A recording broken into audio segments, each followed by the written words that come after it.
দিনাজপুরের ফুলবাড়ীতে জাতীয়তাবাদী শ্রমিক দলের ৪৬তম প্রতিষ্ঠা বার্ষিকী কেক কেটে উদযাপন করা হয়েছে।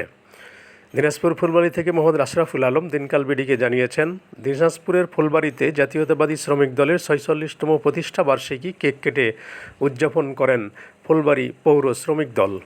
এ সময় উপস্থিত ছিলেন পৌর শ্রমিক দলের সহসভাপতি নুরনবী কুসুম, সহসভাপতি মঞ্জুরুল ইসলাম, সহসভাপতি মামুন। এছাড়াও ছিলেন যুগ্ম সাধারণ সম্পাদক তানভীর মাজাহার তান্না, যুগ্ম সাধারণ সম্পাদক লিঙ্কন, কোষাধ্যক্ষ নিশান আহমেদ রনি, সমাজ কল্যাণ সম্পাদক সঞ্জয় সরকার, প্রচার সম্পাদক রবিউল ইসলাম, যোগাযোগ সম্পাদক ফয়সাল আহমেদ সহ অন্যান্য সদস্যবৃন্দ উপস্থিত ছিলেন। অনুষ্ঠানে সভাপতির বক্তব্য রাখেন শাহনুর রহমান শানু। সকলকে ঐক্যবদ্ধ হয়ে শহীদ প্রেসিডেন্ট জিয়াউর রহমানের আদর্শ লালন করতে হবে।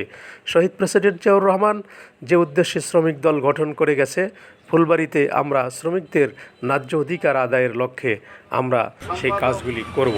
সম্পাদক লিঙ্কন, আজকে আলোচনা সভার বিষয়বস্তু হচ্ছে ভাই সবাই আসছি তো না কারো ওকে সবাইকে দেন সবাই। আসসালামু আলাইকুম। আজকে ফোরামে